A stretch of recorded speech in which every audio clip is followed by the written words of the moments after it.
La historia de Colombia está llena de momentos que marcaron profundamente su destino. En un país marcado por sus profundas divisiones políticas, sociales y económicas, hay un episodio que sobresale por su intensidad y sus consecuencias: la Guerra de los Mil Días.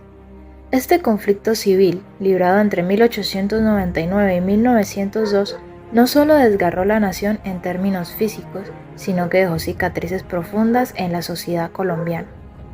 A través de este relato viajaremos al pasado, en un momento en que la nación colombiana se encontraba dividida, su futuro incierto y su gente sumida en un conflicto fratricida.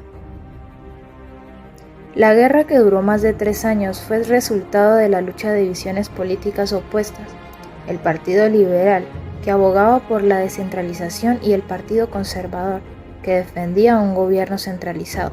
Pero, ¿qué llevó a la nación a tan terrible enfrentamiento?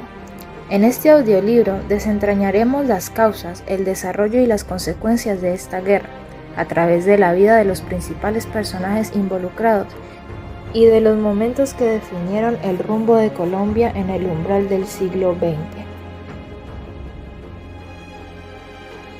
Título 1.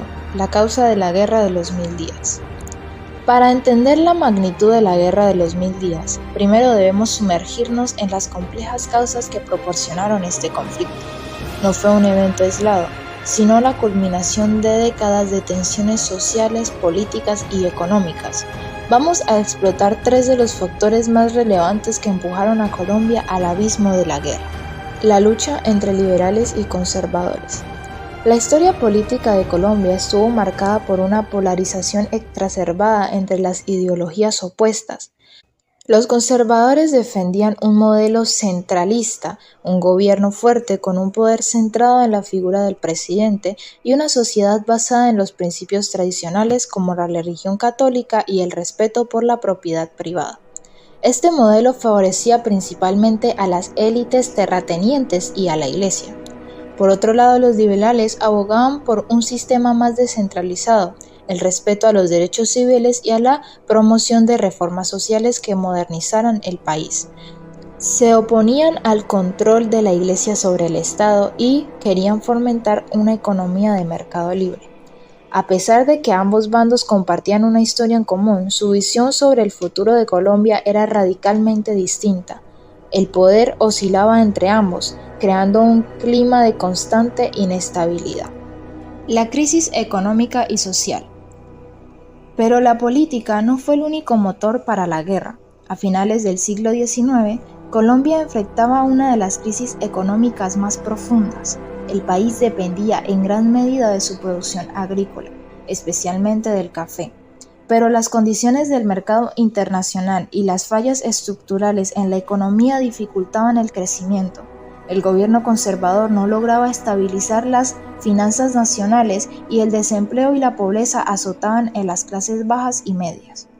En este contexto de frustración económica, la inequidad social se exacerbaba.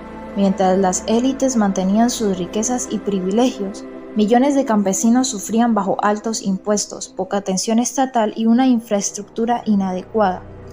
Este malestar social se tradujo en una creciente radicalización de las bases políticas, particularmente en las regiones más empobrecidas. El descontento liberal y la rebelión. El descontento de los liberales creció ante la falta de oportunidades para acceder al poder. En 1898, las elecciones presidenciales fueron sumamente políticas, con acusaciones de fraude. Esto motivó a los liberales a organizarse en un frente unido para desafiar al gobierno conservador. En 1899, las tensiones alcanzaron su punto crítico y los liberales decidieron rebelarse. Fue un levantamiento desigual, ya que los liberales no tenían un liderazgo claro ni una organización militar fuerte. Pero su causa encontró apoyo entre aquellos que se sentían marginados por el régimen conservador. La Guerra de los Mil Días no surgió de la nada, no fue un conflicto espontáneo, sino la culminación de décadas de tensiones políticas, sociales y económicas que venían fermentando en Colombia desde la independencia. A través de la lucha entre liberales y conservadores se gestaron las condiciones para una guerra que devastaría el país y marcaría el destino de generaciones venideras. El contexto político de Colombia en el siglo XIX era altamente inestable. A pesar de que el país había logrado su independencia de España en 1819, la unidad que soñaron los patriotas de la independencia nunca se consolidó. Desde sus primeros días como nación independiente, Colombia estuvo marcada por sus luchas internas entre las distintas funciones que compartían el poder. En el centro de estas luchas se encontraba la división entre liberales y conservadores. Los liberales, liderados por la figura como José Manuel Marroquín y Rafael Núñez, promovían un proyecto de modernización que pasaba por la descentralización del poder, una mayor apertura al mercado y la economía libre, y una separación entre la Iglesia y el Estado. Los liberales veían a la Iglesia como un obstáculo para el progreso de la nación, y sus ideas chocaban entre las estructuras del poder más tradicional. Por otro lado, los conservadores, que gozaban del apoyo de la Iglesia Católica y del ejército, defendían la centralización del poder en el gobierno central, el mantenimiento del orden social tradicional y el control de la Iglesia sobre la vida pública. Nelson Pinela, el líder conservador más destacado en la época, articuló una defensa férrea del orden social y tradicional y la centralización del poder político. Estas tensiones ideológicas no solamente reflejaban una lucha política, sino también una profunda guerra cultural. El país estaba dividido entre aquellos que querían avanzar hacia la modernidad y aquellos que temían que una reforma radical alterara el orden y la estabilidad que habían logrado mantener durante años. Más allá de la política, existían también factores económicos que alimentaban el conflicto. Durante el siglo XIX, las desigualdades sociales eran abismales, especialmente entre las zonas rurales y las zonas urbanas. En las zonas rurales, especialmente en el sur del país, las tensiones entre clases sociales se agudizaban. La economía colombiana estaba dominada por grandes terratenientes, mientras que millones de campesinos vivían en condiciones de extrema pobreza. Estos desequilibrios económicos contribuían a que muchas regiones del país estuvieran al borde de una revuelta. El caudillismo en las regiones, es decir, el liderazgo de las figuras locales con poder sobre grandes áreas del territorio, también se convirtieron en un factor fundamental para el estallido de la guerra. Estas figuras representaban no solo un poder militar, sino también una gran capacidad de movilización popular. De este panorama surgió el conflicto. En 1899, las tensiones políticas alcanzaron su punto máximo, cuando, en medio de una creciente crisis política y económica, las fuerzas liberales se alzaron contra el gobierno centralista conservador. La guerra que siguió no solo sería una confrontación de ideas, sino también una confrontación de identidades nacionales. El país no solo está dividido políticamente, sino que las regiones y clases sociales se polarizaron aún más. Colombia estaba al borde del colapso. Capítulo 2. El desarrollo de la guerra. La guerra comenzó en 1899 y se extendió por más de 3 años. Fue una guerra brutal, no solo en los términos de combate directo, sino también en el sufrimiento de la población civil. Los liberales, bajo el cargo de figuras como Rafael Uribe, comenzaron a tomar ciudades importantes como Cúcuta y a enfrentarse al ejército conservador comandado por José Manuel Marroquín. Batallas clave y el avance de los frentes. Las batallas fueron decisivas, aunque la guerra se caracterizó por constantes movimientos de guerrilla y escaramuzas. La batalla de Cúcuta, aunque fue una victoria para los liberales, no significó la consolidación de su poder. A medida que avanzaba la guerra, las fuerzas conservadoras mejor organizadas y más disciplinadas comenzaron a ganar terreno, especialmente de la derrota de Palmo Negro en 1900. La guerra, que comenzó con una serie de enfrentamientos locales, pronto se transformó en un conflicto nacional, con enfrentamientos que arrasaron todo el territorio, desde las selvas del Amazonas hasta las tierras uribas del norte.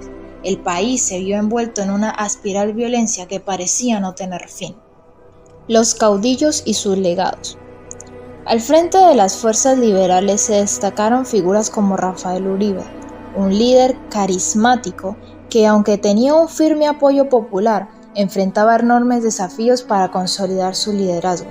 Uribe no solo fue un estratega militar, sino también un pensador político que entendía la importancia de la reforma y la lucha por los derechos civiles. Del lado conservador, los generales Eugenio Restrepo y Rafael Reyes tuvieron un papel crucial en la defensa del Estado y la organización de la resistencia.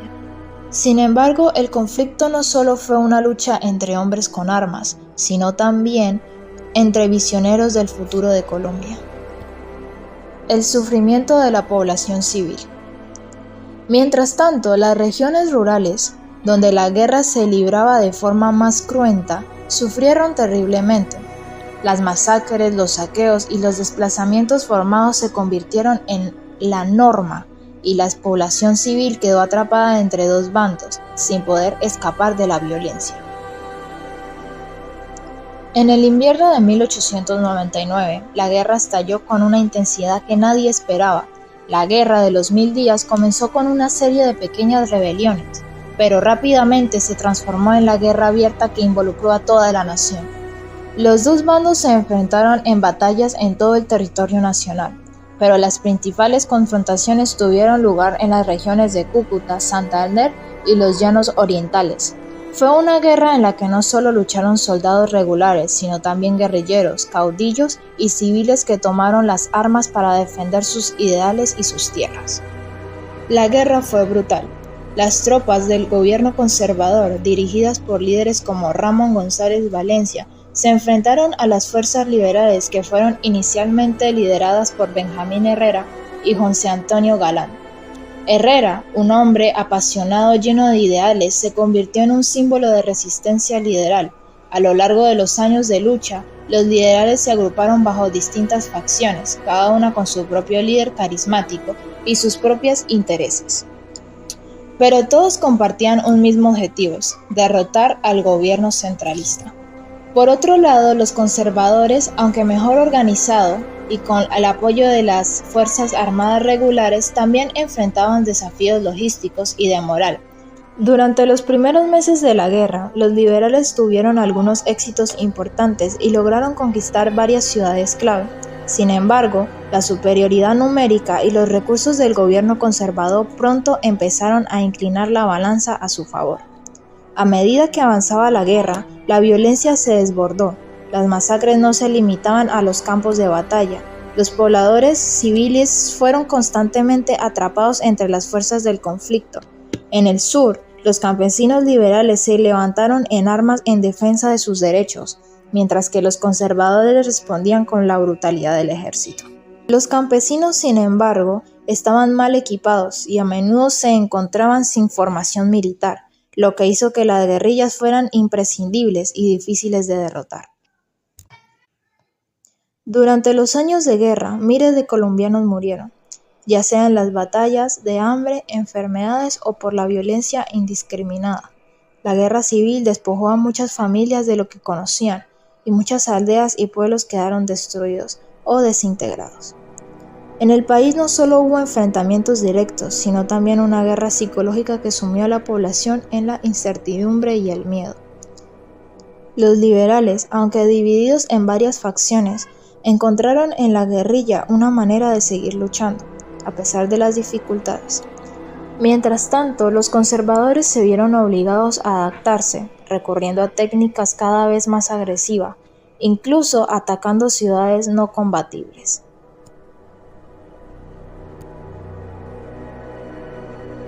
Las causas principales de esta guerra: desigualdad social y económica. Las diferencias de clase, sumada a la centralización de las tierras en manos de la élite, generaron un descontento en sectores populares. Las tensiones políticas, el Partido Liberal y el Conservador tenían visiones opuestas de gobernar. Los liberales abogaban por un Estado laico y descentralizado, mientras los conservadores defendían el centralizado y los valores religiosos. Aparte de esto, podemos agregar la crisis económica. La economía colombiana enfrentó problemas debido a la caída de los precios del café y la inestabilidad del país. Capítulo 3. Consecuencias de la guerra. Después de 3 años de guerra, el conflicto finalmente llegó a su fin en 1902, cuando se afirmó el Tratado Neerlandia, que puso fin a las hospitalidades. Sin embargo, el costo fue inmenso y Colombia no saldría ilesa. Pérdidas humanas y materiales. Se estima que alrededor de 100.000 personas perdieron la vida durante la guerra, entre combatientes y civiles. El campo colombiano quedó devastado, las ciudades destruidas y la infraestructura colapsada.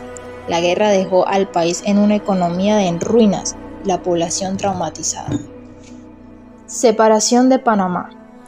Uno de los legados más trágicos de la Guerra de los 1000 días fue la independencia de Panamá en 1903.